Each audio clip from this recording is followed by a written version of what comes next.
flowers and brunches and gifts and maybe homemade macaroni art are all great ways to celebrate mom, one local author says it's the traditions that mothers and kids tend to treasure the most. So with that in mind, one local mother, grandmother, and author captured one of her traditions into a children's book. Joining us now is Wendy Reed, the author and illustrator of the Bedtime Story. Good morning, Wendy. Thank you for being here. Thank you for having me. I love this story. And so we're going to tell everybody at home about this book. Tell us what inspired you to write this. This is your first book that you've written. This is my first and only book that I've ever written. And it's based on a story my mother used to tell my brother and I when we were little, every single night. Even if they went out, she would always have to call on the telephone and tell us this story. And if she left a part out, no. You knew. We always caught her, and she had to start back from that part. Yeah. So then as you grow up, you tend to forget things. And I had my own sons, and they didn't get to hear it. And then my grandbabies came, and my mom asked if I was telling the story. And I was like, oh, I forgot. But as soon as she said it, I remembered the story. I remembered it word for word. And so I started telling the grandbabies. And Aubrey, my oldest grandbaby, she said, Mimi, this needs to be a book. Wow. So I created the book in 23 for Christmas for them. I made each one of them one.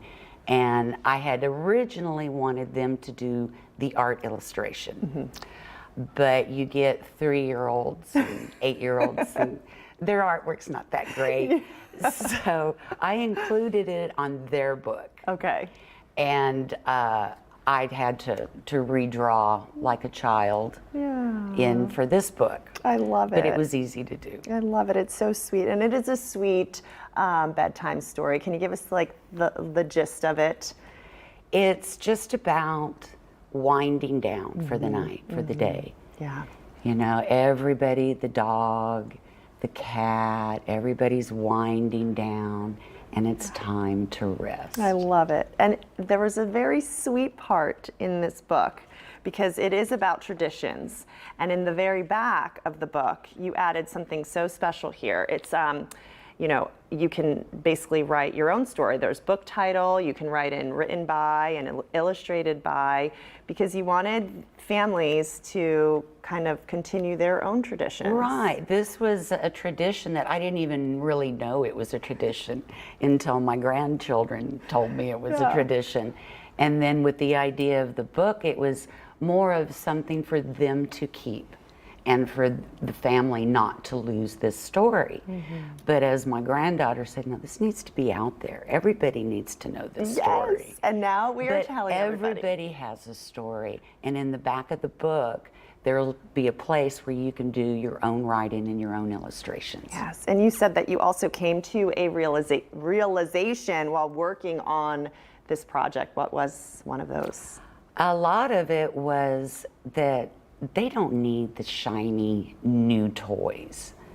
Kids want structure. They want routines. They need comfort. And especially at night, the hectic, the day's just so crazy. And we get them in bed, and we're in a rush to get them in bed so we can go do our thing, right? I know, guilty right here. Right. Yep. But a minute and a half is all this takes, and it calms them down, and it just lets them realize, okay, the end of the day has come, I can rest, I can relax, I'm safe. And you also recommend sharing the same story every night because it is comforting. Yes, the repetitiveness of it. Yeah. That my grandchildren can say it by heart now. My youngest grandson was having trouble sleeping one night. And so his sister went in and he said, I want Mimi's story. And so she was so proud of herself because she recited it to him and calmed him down.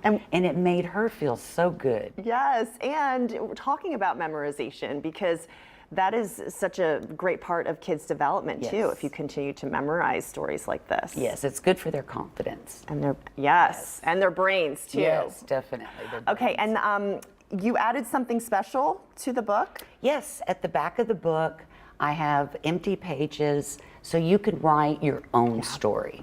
Put your own story in there. Yeah. This was ours, but you can do your own story. And if you don't have one, you can make one up. Yeah. Make your kids the focus of the story. And it's such a good bonding time, right? Yes, exactly. And you know kids, they love to tell stories. Yes, they do. Yes, they do. Wendy, where can folks learn more about you and get your book? I am on Facebook at Wendy Reed, and the book will be coming out today on Amazon Kindle. All right. Well, congratulations. And thank you so much for sharing this sweet story with us. Thank you. And happy Mother's Day. Thank you. Happy Mother's Day to you.